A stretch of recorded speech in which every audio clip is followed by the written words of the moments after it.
अस्सलाम वालेकुम रहमतुल्लाहि वबरकातुहू।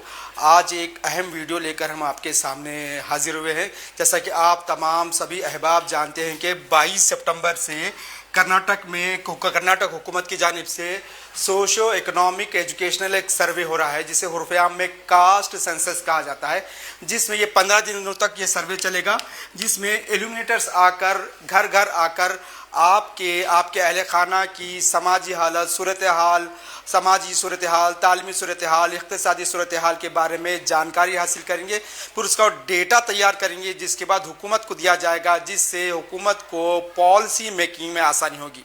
तो हम आपके सामने उस ज़िमन में हुकूमत ने 60 सवाल तश्कील दिए हैं। उन 60 सवालों को आपको किस तरह से भरना है, उसके ताल्लुक से जानकारी फराहम करने के लिए हम ये वीडियो बना रहे हैं। उम्मीद करते हैं कि आप ये वीडियो को आखिर तक देखेंगे और इसमें जो 60 सवालात के जवाबात हम बताने की कोशिश कर रहे हैं, उस 60 सवालात के जवाबात को आप उसी तरीके से इल्यूमिनेटर्स को बताएंगे। चलिए, इसमें पहले जो पहला सफ़ा जो है उस सवालात का, उसमें ये ज़िले का नाम, जिस तरह से आपका डिस्ट्रिक्ट नेम आपका है, जैसे कि आप अगर से गुलबर्गा में है, बीदर में है, मैसूर में है, कहीं पर भी जो है वो ज़िले का नाम रखना है। ये इल्यूमिनेटर का काम है। तालुक़े का नाम वगैरह भर्ती करने गए, पूरा इल्यूमिनेटर का नाम है, ये रहेगा। फिर उसके बाद जो है आपको जो अहम सवालात वगैरह आएंगे, हाँ, तो इसमें जिस तरह से सवाल दिए गए, जिसमें डिस्ट्रिक्ट का नाम, ज़िला कोड, तालुक़े का नाम, तालुका कोड, गांव, शहर ward code, ward number, block number, घर नंबर, डाक का पता। फिर यहाँ से आपका पहला सवाल शुरू होता है, घर के हेड ऑफ द फैमिली, घर के सरबराह का स्मार्टफोन नंबर। जिस तरह से आप अगर से आपके घर में आप बड़े हैं, या आपके वालिद साहब बड़े हैं, या आपके बड़े भाई बड़े हैं, जो हेड ऑफ द फैमिली है, उसका यहाँ पर आपको नंबर देना है। जैसे कि कुछ भी एक नंबर आपको जो है, जो आपके अहले खाना, जो आपके हेड ऑफ द फैमिली जो भी है, वो आपको यहाँ पहला फ़ोन नंबर आपको यहाँ पर देना है, ताकि इल्यूमिनेटर्स को, और स्मार्टफोन होना चाहिए, ताकि फर्दर जो इल्यूमिनेटर जब आपका ये फॉर्म भरेगा, तो आखिर में जितना फॉर्म भरने के बाद उसकी जानकारी आपको एक PDF फॉर्मेट में आपके हेड ऑफ द फैमिली के फ़ोन में PDF फॉर्मेट आएगा, जिससे आपको भी समझने में आसान होगी कि आपने इल्यूमिनेटर को किस तरह की जानकारी दी है। चलिए, इसी तरीके से आगे बढ़ते हैं। ये उसके बाद है दूसरा सवाल, घर के सरबराह के वालिद की तफसीलात। घर के सरबराह के वालिद की तफसीलात, यानी कि अगर से आप घर में हैं, या आपके वालिद आपके घर के सरबराह हैं, आपके हेड ऑफ द फैमिली आपके वालिद हैं, तो उनके वालिद की तफसीलात यहाँ पर आने चाहिए। अगर से मेरे वालिद हैं, तो ये यहाँ पर मेरे दादा के तफसीलात आने चाहिए कि यहाँ पर मेरे दादा ने जो है कहाँ तक तालीम हासिल की थी। यहाँ पर ये दिया गया option SSLC, POC, graduate, post graduate, ये मेरे दादा के तफसीलात आना चाहिए, मेरे वालिद की नहीं है। मेरे वालिद मेरे हेड ऑफ द फैमिली है, तो ये मेरे दादा की तफसीलात यहाँ पर देना है कि घर के सरबराह के वालिद की तफसीलात, तो यहाँ पर देना है। यहाँ पर पूरे ऑप्शन है, जैसा कि उनकी एजुकेशन क्वालिफिकेशन क्या थी, मेरे दादा क्या सरकारी मुलाजिमत करते थे या प्राइवेट थे, तो उनका ज़िला पैदाइश कहाँ पर पैदा हुए थे, या गुलबर्गा में पैदा हुए थे, बीजापुर में पैदा हुए थे, यादगिर में पैदा हुए थे, हैदराबाद में पैदा हुए थे, कहाँ पैदा हुए थे, ज़िला पैदाइश, ज़िले के बाहर पैदा हुए थे। अगर से हम गुलबर्गा में हैं, तो क्या वो गुलबर्गा से बाहर यादगिर या बीजापुर में पैदा हुए थे यहाँ पर, या फिर रियासत के बाहर, यानी कि हम कर्नाटक की बात करें, क्या वो तेलंगाना में पैदा हुए, उस तरह की यहाँ पर जानकारी देना है। इस तरह से ये सेकंड क्वेश्चन में और एक है, घर के सरबराह का फ़ोन नंबर। यहाँ पर भी जो है घर के सरबराह का फ़ोन नंबर पूछा जाना है, यहाँ पर हेड ऑफ द फैमिली का फ़ोन नंबर देना चाहिए। फिर थर्ड क्वेश्चन है, घर हेड ऑफ द फैमिली का राशन कार्ड नंबर, जो राशन कार्ड नंबर है, यहाँ पर थर्ड में राशन कार्ड नंबर देना है। इसी तरीके से फोर्थ में तमाम घर वालों के आधार कार्ड नंबर। अच्छा, इल्यूमिनेटर आएंगे तो 3 तरीके से ये सर्वे करने के, उनके वास्ते इल्यूमिनेटर के पास 3 ऑप्शंस है आपके घर का सेंसस करने के। पहला, वो राशन कार्ड से कर सकते हैं आपके घर का सर्वे, और दूसरा आधार कार्ड से कर सकते हैं। आधार कार्ड भी अगर से पास किसी नहीं है, तो आधार का एनरोलमेंट नंबर से भी सर्वे में उनको शिरकत की जा सकती है, शरीक किया जा सकता है। तो बेहतर यही होगा कि आप आधार कार्ड से ही इल्यूमिनेटर को आपके घर का सर्वे करने की इजाज़त दीजिए, या फिर उनको बोलिए, गुजारिश कीजिए कि आधार कार्ड के बेस पर ही वो ये 60 सवालात का जवाब सुन ले। चलिए, यहाँ पर आधार कार्ड घर के तमाम, अगर से घर में 5 अफराद हैं, तो 5 अफराद के जो है घर के आधार कार्ड नंबर, यहाँ पर आधार कार्ड, सवाल नंबर 4, घर के अफराद के तमाम के आधार कार्ड यहाँ पर आपको पूरे लिखाना है। अच्छा, यहाँ पर आधार कार्ड या फिर आधार कार्ड नहीं है, अगर से आपके पास 6 साल बेटी है जिसका आधार कार्ड नहीं बना, 6 साल बेटा है आधार कार्ड नहीं बना, तो उसको आधार का एनरोलमेंट नंबर भी दिया जा सकता है। यानी कि आपने एप्लीकेशन दी है आधार के लिए फॉर्म भरा है, अभी नंबर नहीं आया है, मगर जो एनरोलमेंट नंबर है उससे भी यहाँ पर काम किया जा सकता है। फिर घर के तमाम अफराद का election ID card epic number पूछा जा रहा है सवाल नंबर 5 में। Election ID card epic number तमाम घर के अफराद का एपिक नंबर देना है। फिर उसके बाद घर के तमाम अफराद का नाम, सवाल नंबर 6, घर में जितने भी अफराद हैं उनके नाम में हेड ऑफ द फैमिली के साथ। चलिए, फिर आता है सवाल नंबर 7, घर के सरबराह के यानी कि जो हेड ऑफ द फैमिली है उसके साथ जिनका सर्वे हो रहा है आपके, उनका रिश्ता क्या है। समझे, हेड ऑफ द फैमिली मेरे वालिद हैं, मेरे वालिद हेड ऑफ द फैमिली हैं, तो मेरे वालिद के हेड ऑफ द फैमिली के साथ मेरे लड़की का क्या रिश्ता होगा, पोता पोती। अब मेरे वालिद घर के हेड ऑफ द फैमिली को मेरे वालिद है, तो मेरे लड़का लड़की के साथ क्या हुआ, मेरे वालिद का रिश्ता पोता पोती। मेरा क्या, जब अगर से मेरा होगा तो वो बेटा आएगा, ये बेटा आएगा, मेरा अगर से होगा तो बेटा आएगा, मेरी बेटी का होगा तो ये पोता पोती है, क्योंकि हेड ऑफ द फैमिली मेरे वालिद है। चलिए, सबसे अहम यहाँ पर एक बात होने वाली, वो है सबसे अहम कॉलम नंबर 8 जिसमें लिखा गया मजहब। कॉलम नंबर 8 में सबसे अहम जो क्वेश्चन आने वाला है मजहब में हम तमाम को, चूंकि मुसलमान जितने भी मुसलमान हैं उनको नंबर 2 पे सेलेक्ट करना है इस्लाम। मजहब के कॉलम में वहां पर इलिमिनेटर आएगा तो उसको बताना है मजहब में इस्लाम को आपको दर्ज करना है। फिर इसी तरीके से और एक मजहब, फिर इसकी बात आ रही है यहाँ पर जात, बहुत अहम चीज है, मैं आपको बता रहा हूं। मजहब में आपको इस्लाम लिखना है तो यहाँ पर आते हैं जात में आपको लिखना है मुस्लिम लिखना है, आपको जात में लिखना है मुस्लिम। ज़ेली जात, फिर नंबर आ रहा है, ये इंपॉर्टेंट है, याद रखिए। मजहब में आपको लिखना है 8 नंबर में आपका जो मजहब है, मजहब में आपको लिखना है इस्लाम, वो ऑप्शन आएगा। जात में लिखना है मुस्लिम। फिर ज़ेली जात में जो है, ज़ेली जात में गवर्नमेंट ऑफ कर्नाटका ने मुसलमानों की 36 रिजर्वेशन दिया है, 36 जातों को रिजर्वेशन दिया है गवर्नमेंट ऑफ कर्नाटका ने, 36 जातों को रिजर्वेशन दिया है। वो उन जातों में जैसे कि बागबान, फूलमाली, छपरबंद, इस तरह से मेहतर, हजाम जो मुस्लिम है, नदाफ, इस तरह के 36 सबकास्टों को कर्नाटक हुकूमत ने रिजर्वेशन दिया है। तो 36 जातों, अब जैसे दूसरे यहाँ पर अगर से आप सैयद हैं तो यहाँ पर सैयद लिखिए, सैयद, शेख हैं, जो भी है आप, वहां पर ये ज़ेली जात लिखना है, ज़ेली जात सब कास्ट लिखना है। फिर इसके अलावा यहाँ पर जो क्वेश्चन नंबर 11 है, क्वेश्चन सिनोनिमस यानी लिखने का, जैसे बागबान जमात है, या बागबान जमात को बाज़ जगह जो है बागबान इस तरह भी लिखा जाता है, बाज़ जगह BAGBAN लिखा जाता है, बाज़ जगह पर BAG बागवान इस तरह का भी लिखा जाता है। तो ये सिनोनिमस जातें जो है वो 11 में इस तरह से आएंगी, तो इनको इस तरह से 11 में लिखना है। अगर से आप बागवान है, फूल माली है, इस तरह से जो भी है उसको इस तरह से ये करना है।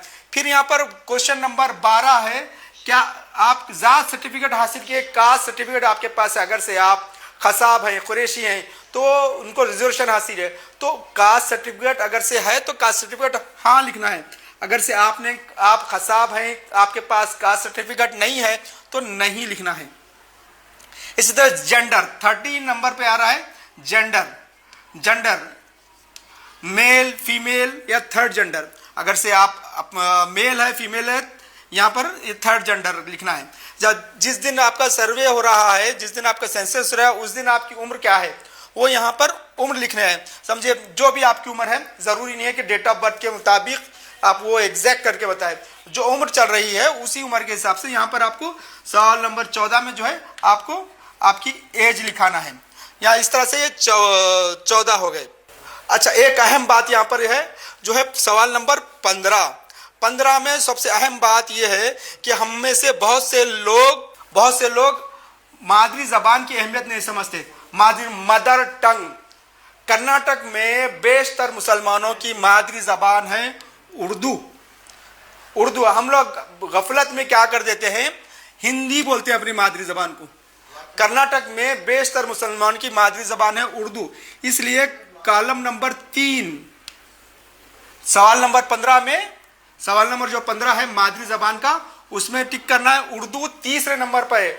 बहुत से कर्नाटक में अक्सर मुसलमानों की मादरी जबान है उर्दू। तो याद रखिए ये बहुत अहम डाटा होने वाला है।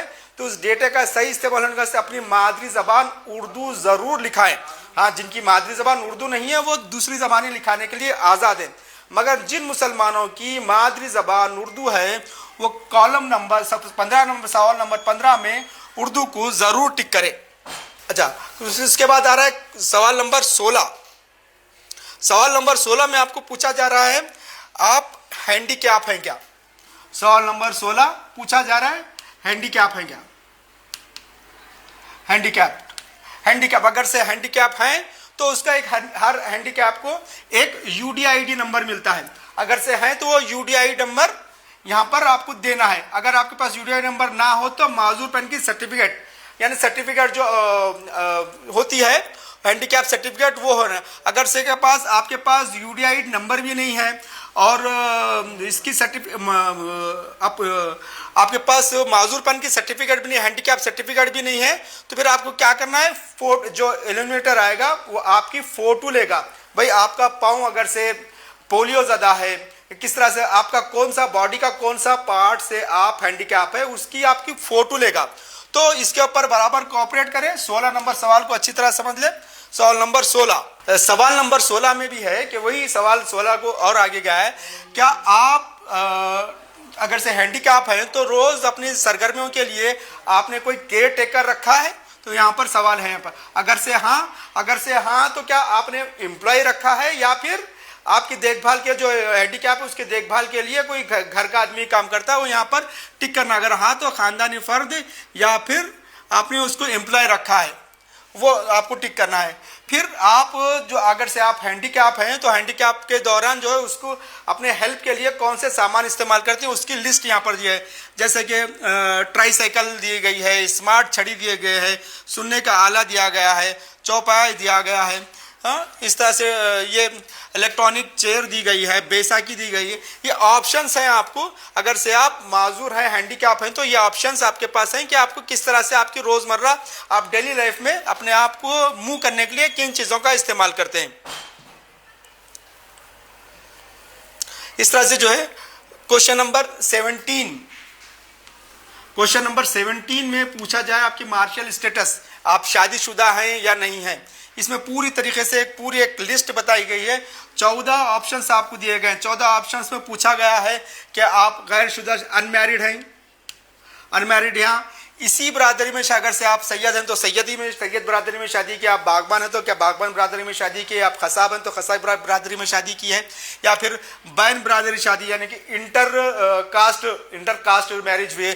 जैसा कि बागबान है तो खसाब बरादरी में शादी की है, सैयद है तो शेख बरादरी में शादी की है। या फिर फोर्थ ऑप्शन है इंटर रिलीजियस, बैन मजहबी शादी की, इंटर रिलीजियस शादी की, अगर आप मुस्लिम है तो किसी नॉन मुस्लिम से शादी की है। इस तरह का, क्या बेवा से शादी की है, क्या आप विडोवर हैं, या फिर बेवा जिसकी, क्या फिर आप बेवा है जिसकी दोबारा शादी हुई है, आप तलाशशुदा है, शोहर से अलहदा, बीवी से अलहदा, इस तरह से जो है यहाँ पर 17 आपको जो है आपकी अज़वाजी हैसियत बताने के लिए क्वेश्चंस दिए गए हैं। इसका भी आपको पूरी तरीके से भर के आपको जवाब देना है। शादी के वक्त यहाँ पर क्वेश्चन नंबर 18 में जो है आपको बताया गया है शादी वक्त आपकी उम्र क्या थी। शादी के वक्त आपकी उम्र क्या थी, 22 साल में हुई, 23 साल में हुई, 18 साल में हुई, 30 साल में हुई, 34 साल में हुई, जो भी आपकी उम्र हुई है शादी के वक्त आपकी जो उम्र थी वो उम्र आपको यहाँ पर एलिमिनेटर को आपको मालूम कराना है। फिर यहाँ पर स्कूल की क्वेश्चन नंबर 19 भी एक अहम है। स्कूल की किस्म, आपने किस किस्म के स्कूल से तालीम हासिल की, यहाँ पर पूरे ऑप्शंस दिए, जिस तरह से government Kannada medium school, government English medium school, government Urdu medium school, government Tamil medium school, इस तरह से पूरे ऑप्शंस दिए गए हैं जिसमें आपने जिस तरह से तालीम हासिल की उसको आपको जानकारी देना है। जैसा कि हम अगर से मेरी बात करें तो हम गैर सरकारी उर्दू मीडियम स्कूल, इसमें हमारी तालीम जिस तरह से दूसरे अहबाब हैं सरकारी अंग्रेजी मीडियम स्कूल, इस तरह से आपको आपकी तालीम किस स्कूल में हुई उसके ताल्लुक से आपको जानकारी देना है। अच्छा, यहाँ पर जो है आपकी हायर एजुकेशन क्या है, क्वेश्चन नंबर 20 में पूछा जा रहा है हायर एजुकेशन क्या है। एजुकेशन की आपकी टोटल मालूम किया जा रहा है कि आप कहाँ तक पढ़े लिखे हैं या आप इलिटरेट हैं, यहाँ पर पूछा जा रहा है। यहाँ पर भी पूरे ऑप्शन दिए, इलिटरेट एजुकेशन हुआ, मगर फॉर्मल एजुकेशन हुआ है, अनफॉर्मल एजुकेशन हुआ है, primary 1 to 4th, middle 5th to 7th, यहाँ पर पूरी तरीके से यहाँ पर जितने भी पोस्ट ग्रेजुएशन तक भी यहाँ पर दिया गया है, PhD तक भी यहाँ पर दिया गया है कि आप PhD तक पढ़ेंगे, यानी कि आपकी तालीमी काबिलियत, तालीमी लियाकत जानने की यहाँ पर कोशिश की है। यानी कि गवर्नमेंट जानना चाहती है कि किस कम्युनिटी में कितने लोग PG पोस्ट ग्रेजुएट तक पढ़े हैं, किस कम्युनिटी में कितने लोग टेक्निकल एजुकेशन में पढ़े हैं, किस कम्युनिटी में कितने कितने बच्चों का ड्रॉप आउट है, किस कम्युनिटी में कितने लोग सिर्फ प्राइमरी की हद तक ही तालीम हासिल करें। ये इस तरह का जानने की कोशिश कर रही है गवर्नमेंट इस सर्वे के जरिए। हाँ, सवाल नंबर 21 में पूछा जा रहा है, यानी कि इस 6 से 16 साल तक की उम्र के जिन्होंने ड्रॉप आउट्स हुए हैं वो कौन सी क्लास से ड्रॉप आउट हो, किस एज में ड्रॉप हो गए, वो पूछा जा रहा है। एक तरफ हुकूमत एजुकेशन क्वालिफिकेशन पूछ रही है कि कहाँ तक पढ़े हैं, अगर से ड्रॉप आउट्स है तो ड्रॉप आउट्स की भी जानकारी देने की हुकूमत कोशिश कर रही है। सवाल नंबर 21 में पूछा जा रहा है कि स्कूल छोड़ने वाले स्टूडेंट्स की डिटेल्स सिर्फ 6 से 16 साल की उम्र तक किस जमात से स्कूल तर्क की थी। क्या 11 साल की उम्र में एजुकेशन 5th में ड्रॉप आउट हुआ था, क्या फिर 13 साल की उम्र में 7th में ड्रॉप आउट हुए थे, क्या 15 साल की उम्र में 9th में ड्रॉप आउट हुआ था। तो इस तरह का ये जानने की कोशिश की जा रही है। या फिर नेक्स्ट सवाल आ रहा है यहाँ पर, फिर अगर से 16 साल, फिर वहाँ 6 से 16 साल के अंदर की बात तर्क करने की बात हो रही थी। अब यहाँ पर इसी में जो है सी में आ रहा है कि 6 से 16 साल की उम्र में स्कूल जो तर्क किए थे उसकी वजह क्या थी। क्या गरीबी की वजह से स्कूल ड्रॉप आउट हुए थे, क्या स्कूल दूर था, क्या फिर स्कूल के टाइमिंग आपको बराबर नहीं थी, क्या टीचर का खौफ था, क्या टीचर्स वक्त के पाबंद नहीं थे, क्या एजुकेशन प्रॉपर नहीं थी, या फिर वालिदैन की दिलचस्पी गैर दिलचस्पी थी अब बच्चों के स्कूल में, क्यों वजह से 6 से 16 साल की उम्र में ये बच्चा स्कूल नहीं गया, ये यहाँ पर हुकूमत जानने की कोशिश कर रही है। इसमें भी काफ़ी ऑप्शंस वगैरह दिए गए हैं।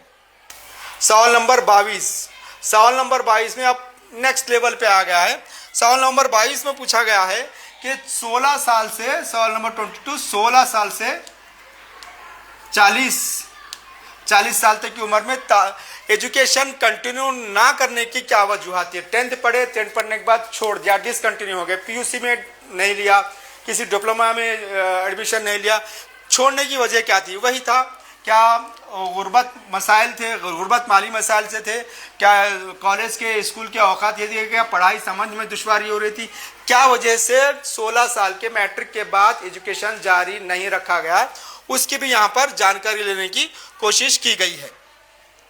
23 में भी वही पूछा है कि अन्य एजुकेशन की वजह क्या थी। अगर से आप ड्रॉप आउट हुए हैं, आपने मैट्रिक के बाद कंटिन्यू नहीं किया है एजुकेशन को, तो उसके वजह क्या थी, वो भी यहाँ पर वही पूछा जा रहा है। अच्छा, फिर ये सवाल नंबर 24 में पूछा जा रहा है हुकूमत की जानिब से एजुकेशन सेक्टर में आपको क्या क्या बेनिफिट्स हुए हैं, उसके ताल्लुक से यहाँ पर पूछा जा रहा है। सवाल नंबर 24 में हुकूमत की जानिब से एजुकेशन बेनिफिट्स क्या क्या लिए।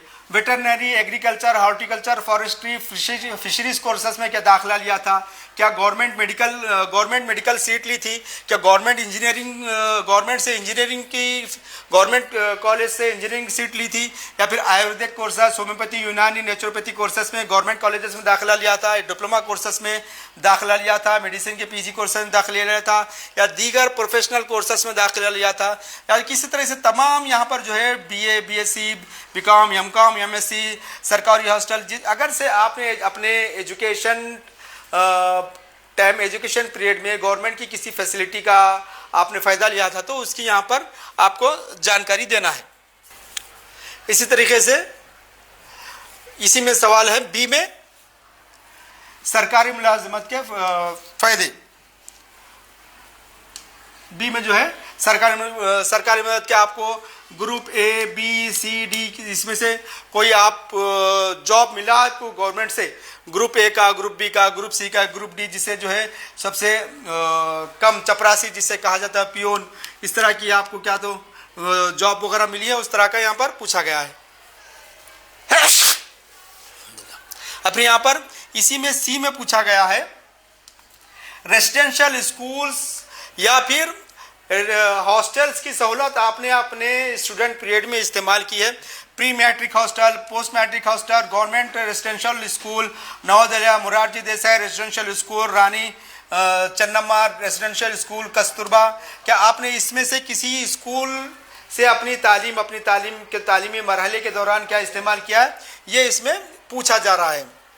अच्छा, इसमें यह भी पूछा जा रहा है कि आप आप जब आपके एजुकेशन के दौरान आपने किसी तरह की स्कॉलरशिप अवेल की थी, यहाँ पर पूछा जा रहा है स्कॉलरशिप अवेल की थी, pre matric scholarship, post matric scholarship, foreign study scholarship या दूसरा किस तरह की स्कॉलरशिप अगर से आपने अवेल की थी तो उसकी यहाँ पर आपको जानकारी देना है। फिर इसी में ई से पूछा इसी में ई में पूछा जाए रिजर्वेशन से दीगर बेनिफिट्स वगैरह आपको क्या कुछ मिला है, अगर से आप एससी, एसटी, माइनॉरिटी जो भी हैं आप, अगर से आपको उसमें से किसी तरह का आपने फ़ायदा लिया है, किसी आपको खर्च पर किसी तरह की सब्सिडी मिली है, कॉरपोरेशन बोर्ड की जानिब से सेल्फ एम्प्लॉयमेंट के लिए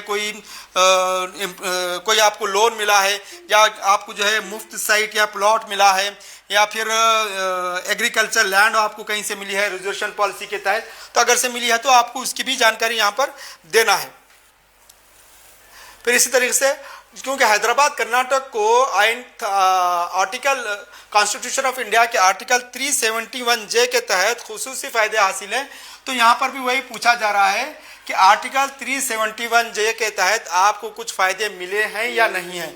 क्या आपको एजुकेशन सेक्टर में 371J से कुछ फ़ायदा मिला है, क्या एम्प्लॉयमेंट सेक्टर में आपको 371J से फ़ायदा मिला है, अगर से हाँ तो हाँ लिखना है, अगर से नहीं है तो नहीं लिखना है।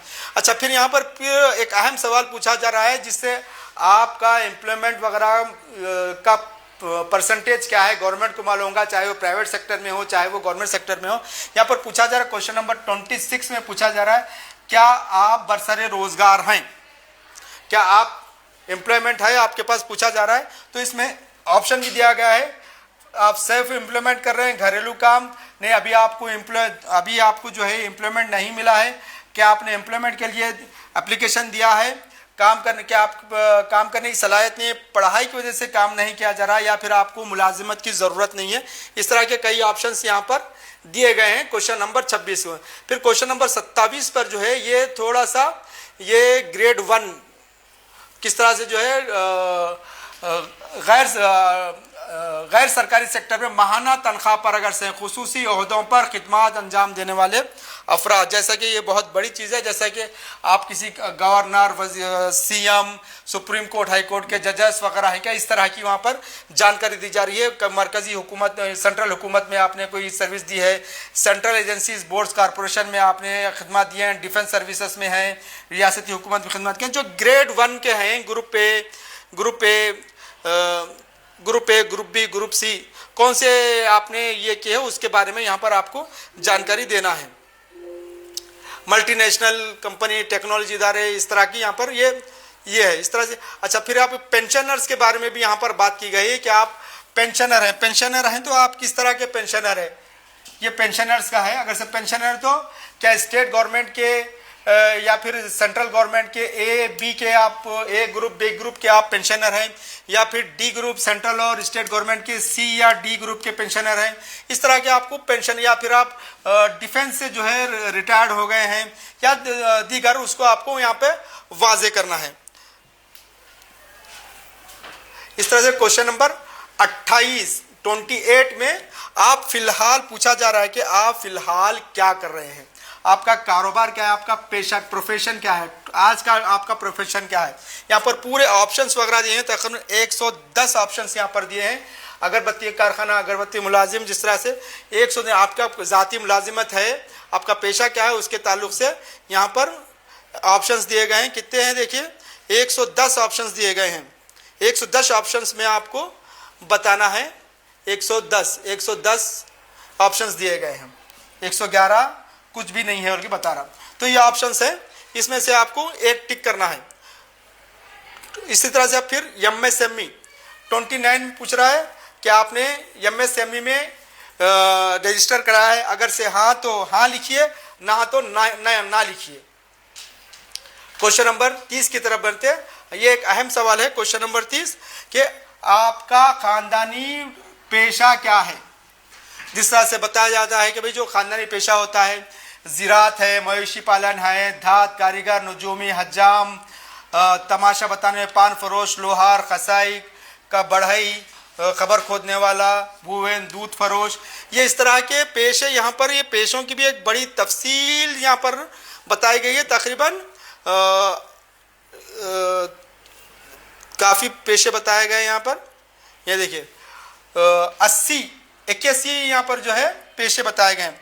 81 पेशे, 80 पेशे बताए गए हैं टोटल। यहाँ पर 80 पेशे बताए गए। इसमें से आपको वो कौन सा पेशा जो है आप इख्तियार किए हुए हैं वो वहाँ पर बताना है। मंदिर का म्यूज़िक, तबला बजाने वाला, सेंधी मजदूर, कठपुतली दिखलाने वाला, तरकारी, फल फूल, सड़क व्यापारी, बर्तन साज, जुलाहा, लकड़ी नक्श निगार, ऊनी कंबल बनाने वाले, ऊन तराशने वाले, इस तरह के टोटल 80 पेशे यहाँ पर बताए गए हैं। उसमें से आपको जो आप कह रहे हैं, अगर से आपके पास नहीं है तो ऑप्शन 81 भी है और ऑप्शन 82 भी है कि कुछ भी नहीं है, आप भी बता सकते हैं। अच्छा, फिर आपको बताना है ये जो आपका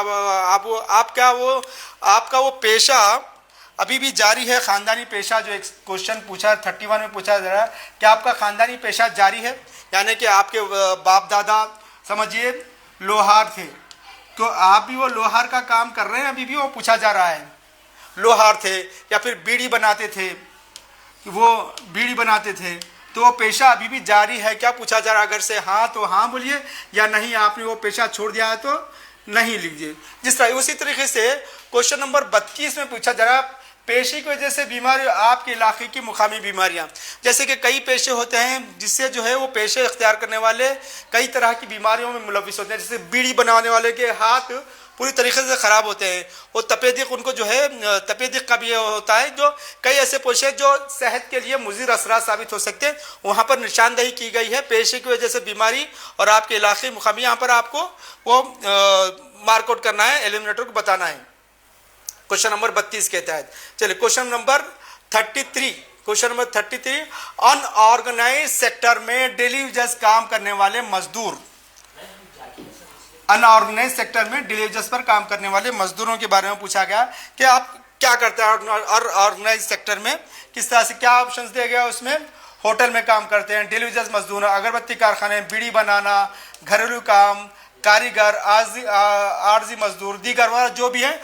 अगर आप रोज़ाना उजरत करते तो यौमिया बताएं, यानी कि आप कितनी कमा लेते हैं, दिन में कितने कमा जाए, उजरत माना मिलते हो, माना उजरत। अगर से डेली अगर से कोई मजदूर जाता है, डेली उजरत जो घर बांधने का मजदूर होता है, उसकी रोज़ाना 600 रुपये मिलती है। अगर से जिस दिन जाता है उस दिन 600 रुपये मिलती है, जिस दिन नहीं जाता उस दिन नहीं मिलती है। तो इसी तरह से अगर से उसको माहाना, अगर से वो उजरत पे है उन्हें, तो अगर से उसको कितनी तनख्वाह कितनी मिलती है, माहाना 15,000 16,000 जितनी भी मिलती है उसको यहाँ पर बताना है।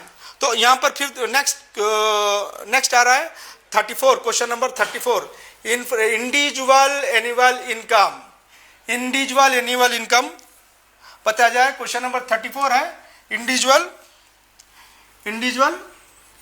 एनुअल इनकम 20,000 से कम है, 20,000 से 1 लाख के दरमियान है, 1 लाख से 2.5 लाख के दरमियान है, 2.5 लाख से 4 लाख, जो भी आपकी इंडिविजुअल एनुअल इनकम है वो यहाँ पर बताना है। फिर क्वेश्चन नंबर 35 में पूछा जा रहा है कि आप इनकम टैक्स पे ही हैं क्या, इनकम टैक्स आप पे करते हैं, अगर से हाँ तो हाँ, नहीं तो नहीं, जो भी आपके पास है ये बताना है। फिर यहाँ पर पूछा जा रहा है क्या आपका बैंक अकाउंट है, क्वेश्चन नंबर 36 में पूछा जा रहा है क्या आपका बैंक अकाउंट है। बैंक अकाउंट है क्या पूछा जा रहा है। हाँ तो हाँ, अगर से नहीं तो कुछ भी नहीं, अगर से हाँ तो है तो नेशनलाइज बैंक में है क्या, कमर्शियल प्राइवेट बैंक में है, कोऑपरेटिव बैंक में है, पोस्ट ऑफिस में है, कहाँ पर है, आपको इसकी जानकारी देना है। इस तरह से क्वेश्चन नंबर 37 भी काफ़ी अहम है। क्वेश्चन नंबर 37 में पूछा जा रहा है क्या आप, क्वेश्चन नंबर 37 में पूछा जा रहा है क्या किसी स्किल डेवलपमेंट की में आप महारत चाहते हैं क्या। स्किल डेवलपमेंट की कर्नाटक में अलग से मिनिस्ट्री है, तो आपकी सलाहियतों की फनी सलाहियतों इजाफे के लिए पूछा जा रहा है कि स्किल डेवलपमेंट में आप महारत चाहते हैं क्या, जैसे टेक्सटाइल और कपड़े की सिलाई, machine operator, quality checker, automobile, auto parts, किस तरह के स्किल डेवलपमेंट में आप महारत हासिल करना चाहते हैं। यहाँ पर भी ऑप्शंस वगैरह दिए गए हैं। देखिए ये हॉस्पिटलिटी, मेहमान हॉस्पिटलिटी एंड टूरिज्म का भी बात की गई है, front office, house keeping, retail, commerce, कई तरह के ऑप्शन दिए गए। इस तरह से क्वेश्चन नंबर 38 में पूछा गया है कि आप कंप्यूटर जानते हैं, कंप्यूटर चलाना जानते हैं क्या, पूछा जा रहा है। हाँ, अगर हाँ तो आप, अगर से आप चलाना, नहीं तो कुछ नहीं, अगर से आप हाँ तो आपको किस किस्म की तरबियत दरकार, आप किस तरह की उसमें तरबियत चाह रहे हैं, किस तरह से एक्सपर्टीज वगैरह बनना चाह रहे हैं, उसके ताल्लुक से यहाँ पर पूछा जा रहा है। फिर 39 क्वेश्चन है हेल्थ इंश्योरेंस। अगर से आप हेल्थ इंश्योरेंस लिया है आपने क्या, अगर से LIC का सरकारी या गैर सरकारी, जिस तरह से कई गैर सरकारी कंपनियां भी हेल्थ इंश्योरेंस प्रोवाइड करती हैं, कौन से लिया है। अगर से LIC, जिस तरह से life insurance corporation government of India की बॉडी है, तो गैर सरकारी कई तरह के इंश्योरेंस कंपनियां वो प्रोवाइड करते हैं। अगर से आपने नहीं लिया है तो नहीं को टिक करना है। इस तरह से ये, अब ये 40 बहुत रेयर है मगर अहम है। अगर पब्लिक रिप्रेजेंटेटिव, जिस तरह से है बात पब्लिक रिप्रेजेंटेटिव, जिस तरह से पब्लिक MLA, MPs, कॉर्पोरेटर्स वगैरह, वही बताया गया है इसमें। रुकन पार्लियामेंट, रुकन राज्यसभा, MLA, MLC, ZP रुकन, TP रुकन, GP ग्राम पंचायत, रुकन महानगर पालिका, कॉर्पोरेटर, सिटी म्यूनिसिपल काउंसलर, रुकन टाउन पंचायत, नॉमिनेटेड मेंबर वगैरह, जो भी अगर से पॉलिटिकल लाइफ में है, इलेक्टेड पॉलिटिक्स में है, पॉलिटिकल लाइफ में है, तो यहाँ पर उसकी जानकारी देना है। चलिए फिर यहाँ पर ये जो 40 सवालात हैं, ये टोटल इसमें है 60 क्वेश्चन है टोटल। ये पूरे क्वेश्चन ईयर में सवाल 60 है। 60 में जो है इसको दो तरीके में डिवाइड किया गया है। पहला सेगमेंट 1 to 48 है, फिर उसके बाद 40 to 68 है। 1 to 40 जो है, 1 to 40 जो है, ये पूरे घर के तमाम अफराद को 1 to 40 देना है। जो हेड ऑफ द फैमिली है उसको 1 to 60 देना है। हेड ऑफ द फैमिली को 1 to 60 देना है। बाकी के जो भी अफराद है उनको 1 to 40 जवाब देना है। तो अब ये head of the family 41 question से आगे बढ़ेगा, जिसमें आपकी माली हालत का अंदाजा लगाने की कोशिश की जा रही है। एक घर के 41 से आपके माली हालत का अंदाजा लगाने की कोशिश की जाए, यानी कि आप लैंड ओनर हैं। 41 में पूछा जा रहा है क्या जमीन आपकी मिल्कियत में है तो किस किस्म की है, क्या बंजर जमीन है, क्या उपजाऊ जमीन है, क्या बाग है, क्या शजरकारी है, या झाड़ वगैरह है, या दीगर ये करना है। फिर यहाँ पर पूछा गया है कि आपके पास जो जमीन है वो किस तरह से हासिल की गई, क्या आपकी आबाई है, यानी कि आपके बाप दादा से आपको मिली है, क्या आपको तोहफे में कोई मिली है, या फिर इनामी जमीन है, या फिर आपने खरीदा है, यह भी आपको वाजे करना है। फिर यहाँ पर पूछा गया है कि कितने एकड़ है, कितने गुंटा, कितने गुंटा है वो भी पूछा। अच्छा, फिर जमीन है तो उस पर पानी आबपाशी का जरिया कैसा, इस तरह पूछा गया है। क्या तालाब के जरिए है, क्या दरिया बाजू है, क्या बोरवेल है, क्या लिफ्ट है, क्या खुला कुआं है, चश्मा है, क्या बारिश पर मुनहसिर है, वो भी यहाँ पर पूछा गया है। आबपाशी का आपका खेत है, आपकी जो जमीन है उसको पानी, आपके जो काश्तकारी कर रहे हैं उसको पानी किस तरह से फराहम किया जा रहा है, उसके ताल्लुक से पूछा गया है। अब इस तरह से क्वेश्चन नंबर है 42, घर के जरिए हासिल करदा खर्च। अगर से आपने कर्ज लिया है, क्वेश्चन नंबर 42, इसमें पूछा जा रहा है कि आप पर कर्ज है, कर्ज लिया है तो किस लिए लिया है, क्या शादी के लिया है या किसी रिलीजियस काम के लिए लिया है या फिर इलाज के लिया है, एजुकेशन के लिया है, क्या जो आप कारोबार कर रहे हैं उसको जारी कर रखने के लिया है, कर्ज लिया है तो किस लिए कर्ज लिया है उसकी भी यहाँ पर जानकारी लेने की कोशिश की जा रही है।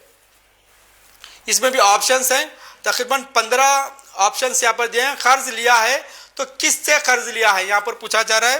कर्ज लिया है तो कर्ज का जरिया क्या है, कर्ज किससे लिया है, बैंक से लिया है, कोऑपरेटिव सोसाइटी से लिया है, डेवलपमेंट कॉर्पोरेशन से लिया है, कहाँ से लिया है, वो यहाँ पर बताना है आपको कि कर्ज किस तरह से लिया गया है। इस तरीके से क्वेश्चन नंबर 43, क्वेश्चन नंबर 43 में जो है पूछा जा रहा है कि आपके घर में मवेशी कितने हैं, कौन से मवेशी हैं, बैल है या गाय है, भैंस है, कितने हैं, बकरी है, भेड़ है, ये छेली है, बकरी है, मोर, बतख, जो भी है उसकी तफसीलात आपको यहाँ पर देनी है। तो बैल है तो कितने हैं, गाय है तो कितने हैं, भैंस है तो कितने हैं, और फिर इसके अलावा यहाँ पर ना ज़राअत से जुड़ी क्या क्या सरगर्मे आपके पास अंजाम दिए जाते हैं। आप मवेशी पालन भी करते हैं क्या, फार्म जिस तरह से किया जाता है, गोट फार्मिंग की जाती है क्या, वो क्या जिस तरह से फिश फार्मिंग की जाती है, या बकरी फार्मिंग की जाती है, जिस तरह से शहद की मक्खी पालन की जाती है। इस तरह से पूछा गया है कि अगर से ज़राअत से जो रिलेटेड एक्टिविटीज़ वगैरह है उसमें भी आप एक्टिव हैं क्या, पूछा गया। इस तरह से पूछा गया है कि मूवेबल प्रॉपर्टीज और इमूवेबल प्रॉपर्टीज भी यहाँ पर पूछा गया है। क्वेश्चन नंबर 45 में पूछा गया है, क्वेश्चन नंबर 45 में पूछा गया है इमूवेबल प्रॉपर्टीज क्या क्या है आपके पास, घर है, तिजारत कमर्शियल बिल्डिंग है, या कमर्शियल या इंडस्ट्रियल बिल्डिंग है, क्या ओपन प्लॉट है, या दीगर इमारतें कितने हैं या पूछा गया है, यानी कि इमूवेबल प्रॉपर्टीज कितने हैं।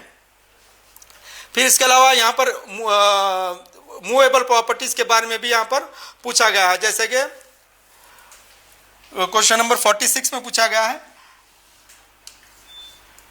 मूवेबल प्रॉपर्टीज के बारे में पूछा गया है। जैसे साइकिल, 2 पहिया साइकिल है आपके पास, या आप 2 पहिया स्कूटर चलाते हैं, स्कूटी चलाते हैं, या फिर आप ऑटो है आपके पास, कार, वैन, बस, यहाँ पर आपकी पूरी तरीके से आपकी माशी, आपका लाइफ स्टाइल जानने की कोशिश की जा रही है। क्वेश्चन नंबर 46 को ध्यान से पढ़िए, यहाँ पर आपका पूरी तरीके से आपका लाइफ स्टाइल किस तरह से वो जानने की कोशिश की जा रही है। आपके पास कार है, या आपके पास 2 व्हीलर है, या आपके पास साइकिल है, आप वॉशिंग मशीन इस्तेमाल करते हैं, आप कंप्यूटर लैपटॉप इस्तेमाल करते हैं, क्या आपके पास इंटरनेट है, क्या आप एसी इस्तेमाल करते हैं, आपके पास टीवी है, आपके पास यूपीएस है, आप मोबाइल रखते हैं, लैंडलाइन रखते हैं, फैक्स रखते हैं, कीड़े मकोड़े मारने वाली दवाओं की मशीन रखते हैं, पंप सेट रखते हैं। अगर यहाँ पर आपकी लाइफ स्टाइल को जानने की कोशिश की गई है 46 क्वेश्चन में, इसको भरते वक्त भी आप ध्यान रखिए, काफ़ी लंबा 21 ऑप्शंस 24 ऑप्शंस दिए हैं, फसल काटने में जेवरात 24 ऑप्शंस यहाँ पर दिए गए हैं। चलिए, यहाँ पर पूछा गया है कि आपके ख़ानदान से जो है फ़ायदा, हुकूमत से हासिल क्या क्या फ़ायदे हो रहे हैं। ख़ानदान के सारे अफराद, ये इंडिविजुअल का नहीं, ख़ानदान के सारे अफराद, क्योंकि 40 से 60 तक जो है वो हेड ऑफ द फैमिली, पूरे फैमिली का स्पोक पर्सन बनकर बात करेगा। तो यहाँ पर वही पूछा जा रहा है कि हुकूमत से आपकी फैमिली क्या क्या फ़ायदे ले रही है। जैसा कि अगर से हम देखा जाए तो जो पेंशन है, भाग्य लक्ष्मी घर की जो हेड ऑफ द जो घर की जो बड़ी खातून है उसको भाग्य लक्ष्मी मिल रही है। गृह लक्ष्मी है, जिस तरह से युवा निधि जो गवर्नमेंट ऑफ कर्नाटका से युवा निधि मिल रही है, जो ग्रेजुएट बच्चे हैं जिनको 3 साल तक जॉब नहीं मिला है ग्रेजुएशन कंप्लीट करने के बाद, तो उनको युवा निधि मिल रहा है। इस तरीके से पूरा पूछा जा रहा है कि किस तरह की गवर्नमेंट से कुछ आपको बेनिफिट मिल रहे हैं, आपके ख़ानदान को इसमें पूछा जा रहा है। मिल रहे हैं तो आपको इसमें जानकारी देना है। अच्छा, फिर आपका रेजिडेंशियल भी देखा जा रहा है कि आप किस इलाके में रहते हैं। क्वेश्चन नंबर 48 में देखा जा रहा है कि आपके रेजिडेंशियल के आपके आसपास आप कहाँ रहे हैं, सिटी में रह रहे हैं, सिटी में हैं क्या स्लम इलाके में रह रहे हैं। अगर से आप रूरल एरिया में रहे तो क्या वो रेवेन्यू विलेज है, अगर से आप रिन्यूएबल है तो क्या आप फॉरेस्ट एरिया में रह रहे हैं, क्या हिल स्टेशन में रहे, हिल पहाड़ी इलाके में रह रहे हैं, कहाँ रह रहे हैं आपकी, ये भी यहाँ पर जानकारी दी गई। क्वेश्चन नंबर 49 में आपके मकान के ताल्लुक से जानकारी ली जा रही है कि आपका मकान किस किस्म का है। क्या आप आरसीसी छत के साथ पक्का घर है, क्या आप अपार्टमेंट में रह रहे हैं या मिट्टी का कच्चा घर है, ईंटों की दीवार है, खुपरेल या शीट छेद, नारियल के पत्तों या सुपारी घास से बनी हुई झोपड़ी में, किस तरह से आप किस तरह के मकान में रह रहे हैं, उस तरीके के यहाँ पर क्वेश्चन नंबर 49 में आपके घर के ताल्लुक से पूछा जा रहा है। फिर आप यहाँ पर क्वेश्चन नंबर 50 में आप जो ड्रिंकिंग वाटर है, ड्रिंकिंग वाटर का आपका सोर्स क्या है, किस तरह से पी रहे हैं, नल है, हैंडपंप है, या फिर कुएं से पानी पी रहे हैं, या नदी नाला नहर से ला रहे हैं, या घर का आंगन, घर के अंदर नल है, क्या घर कुआं है, घर के अहाते में बोरवेल है, या फिर टैंकर के जरिए आप पानी मंगा कर पी रहे हैं, किस तरह का पानी आप पी रहे हैं, वो ड्रिंकिंग वाटर का सोर्स यहाँ पर आपको जवाब देना है। अगर जब सिटी में भी हैं या फिर देहात में हैं, जो भी आपके पास ड्रिंकिंग वाटर का सोर्स है उसका आपको जवाब देना है। इसी तरह से आप पकवान के लिए क्या इस्तेमाल, क्वेश्चन नंबर 51 में पूछा जा रहा है, पकवान के लिए आप किस तरह से ईंधन इस्तेमाल कर रहे हैं। क्या ऑप्शन है उसमें, आप क्या करंट पर पकाते हैं, क्या आप मिट्टी के तेल पर पकाते हैं, क्या आप एलपीजी पे पकाते हैं, क्या बायोगैस पे पकाते हैं, क्या जलाने की लकड़ी या फिर सोलार एनर्जी, या खाना नहीं पकाया जाता, या कोयला, गोबर के भूसा, किस तरह से आप पकवान के लिए किस तरह की एनर्जी, किस तरह का ईंधन इस्तेमाल करते हैं, उसके ताल्लुक से क्वेश्चन नंबर 51 में आपसे पूछा जा रहा है। इसी तरीके से आप जिस घर में हैं, आप वो आपके घर के ताल्लुक से, आपकी मिल्कियत के ताल्लुक से पूछा जा रहा है, आप जिस घर में हैं उसकी तफसीलात पूछी जा रही है। क्या ये आपका ओन घर है या फिर किराए का है, या फिर क्वार्टर्स में रह रहे हैं, गवर्नमेंट के जो क्वार्टर्स होते हैं वहां पर रह रहे हैं, या फिर हाउसिंग स्कीम में, गवर्नमेंट की किसी हाउसिंग स्कीम में आपको अलॉट हुआ है वो उसके ऊपर, या फिर आप सरकारी जमीन पर झुग्गी झोपड़ी बनाकर रह रहे हैं, उसकी जानकारी दी है। सरकारी जमीन पर आप कब्जा कर रहे हैं, इस तरह की यहाँ पर जानकारी पूछी जा रही है क्वेश्चन नंबर 52 में। इसी तरीके से क्वेश्चन नंबर 52 में आपके पास कोई जगह है या नहीं पूछा जा रहा है या ओपन प्लॉट आपके पास है, कोई प्लॉट है क्या वो प्लॉट हुकूमत से मंजूर शुदा है, किसी स्कीम तहत हुकूमत ने आपको दिया है, या फिर ज़ाती जगह पर है, हुकूमती जगह पर आपने घर बनाया है, या गैर कानूनी कब्जा है, उस तरह से पूछा जाए। फिर यहाँ पर और एक अहम बात पूछी जा रही है क्वेश्चन नंबर 54 में, बैतुल खला, लैट्रिन की सहूलत आपके घर में है या नहीं है, घर के अंदरूनी हिस्से में है लैट्रिन, घर के आंगन में है, या फिर आप पब्लिक टॉयलेट इस्तेमाल करते हैं, या फिर आप दीगर बोल के पूछा गया है, यानी कि आप बाहर कहीं जाते हैं। फिर इस तरह से क्वेश्चन नंबर 55 में पूछा गया है कि आपके पास रोशनी, लाइट का सोर्स क्या है, क्या आप बिजली इस्तेमाल करते हैं घर में, या तेल का चिराग जलाते हैं, मिट्टी का तेल जलाते हैं, या फिर सोलार लैंप इस्तेमाल करते हैं। फिर इस तरह से बचे। और क्वेश्चन नंबर 56 फिर ये पूछा जाए आपकी लोकेलिटी में क्या ये सहूलियात दस्तयाब हैं, क्या है, इंटरनेट आपके एरिया में आता नहीं आता, रास्ता है आपके देहात के रास्ते के दरमियान, अगर से एक देहात से दूसरे देहात को अगर से जाना है तो क्या कोई पुल वगैरह पड़ता है क्या, उस तरह का यहाँ पर पूछा गया है। क्या आपको ट्रांसपोर्टेशन की सहूलत आपके लिए अवेलेबल है, नहीं पूछा गया है, या मेडिकल फैसिलिटीज़ आपके लिए अवेलेबल है, नहीं पूछा गया है, सरकारी खेल का मैदान वगैरह है या नहीं पूछा गया है, पार्क वगैरह है क्या, नहीं पूछा गया है। इस तरह से तकरीबन 11 सवाल पूछे गए। यहाँ पर खबरस्तान भी है या नहीं आपके एरिया में, खबरस्तान पूछा गया है, रूरल मार्केट है नहीं है पूछा गया है, जिम पूछा गया है, लाइब्रेरी है या नहीं है पूछा गया है। अच्छा, फिर यहाँ पर क्वेश्चन नंबर 57 में एक अहम सवाल पूछा गया है, खासकर ये देही इलाकों के लिए अहम सवाल होता है, क्या आपका रेजिडेंशियल एरिया किस खतरे से दो चार है, क्या वहाँ पर हमेशा सैलाब आते रहता है, या समंदरी कटाव है, या वहाँ पर ज़मीन खिसकती रहती है, क्या वहाँ पर खायत पड़ता है, क्या वहाँ पर ह्यूमन और जानवरों में, एनिमल में कॉन्फ्लिक्ट है, या जंगली आग के खतरात है। इस तरह से आपके रेजिडेंशियल, अगर से आप शहरी इलाकों में है तो भी यहाँ पर मुसलसिल जो है पानी जैसी सूरत हाल यहाँ पर आती है, तो यहाँ पर इसका भी ध्यान रखें।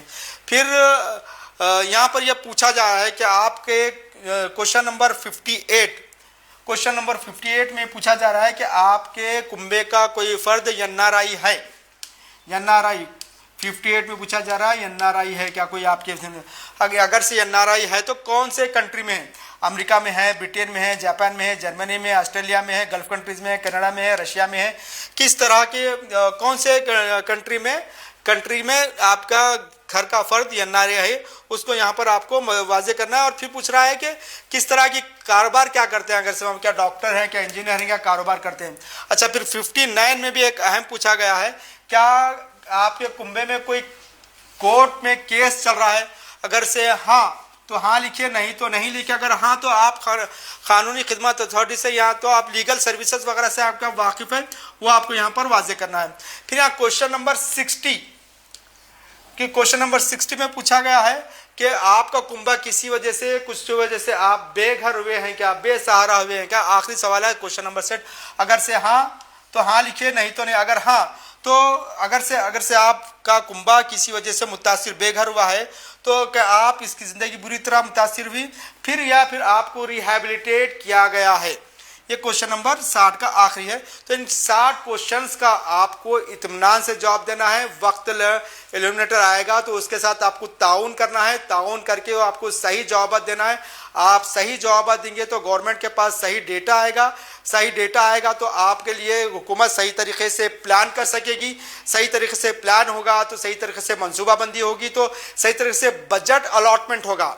चाहे वो किसी कम्युनिटी को, जिस तरह से गवर्नमेंट कहती है कि जिसकी जितनी भागीदारी उसकी इतनी हिस्सेदारी, जो कम्युनिटी जितने % है उनको उतना हिस्सा मिलना चाहिए। अगर से हम बात अगर से मुसलमानों की करें तो माना जाता है कि कर्नाटक में 14% मुसलमान हैं।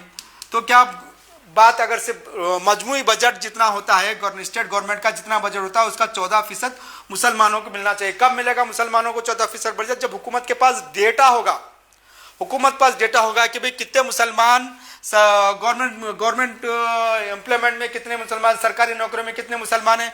एक मतलब अभी अगर से मालूम है कि भाई 4% है मुसलमान, 4% जो है सिर्फ 4% सरकारी नौकरी में है, जबकि मुसलमानों की आबादी 14%। तो हुकूमत को एनालिसिस करने में, एक पॉलिसी बनाने में आसान है किस तरह से गवर्नमेंट एम्प्लॉयमेंट में मुसलमानों का शरह तनाज़, जिस तरह से मुसलमानों की तादाद बढ़ जा सकी, हुकूमत इस पर पॉलिसी बना सकी। फिर गवर्नमेंट ये देखी कि भाई इंजीनियरिंग, कितने मुसलमान बच्चे इंजीनियरिंग सीट लेते हैं, कितने मुसलमान बच्चे मेडिकल सीट लेते हैं, ये डेटा आएगा उससे। तो गवर्नमेंट अगर से कम लेते हैं तो किस तरह से मुसलमान बच्चों को इंटेंसिव दिया जाए, किस तरह से उनको रिजर्वेशन देकर उनके इंजीनियरिंग में, मेडिकल में सीट का इजाफे किया जाए, इस तरह का डेटा आएगा। तो आप तमाम से हमारी रिक्वेस्ट है कि गवर्नमेंट के जो नुमाइंदे एलिमिनेटर्स जब आएंगे तो उनके साथ भरपूर ताउन कीजिए और सही डाटा हुकूमत को फराहम कीजिए। शुक्रिया।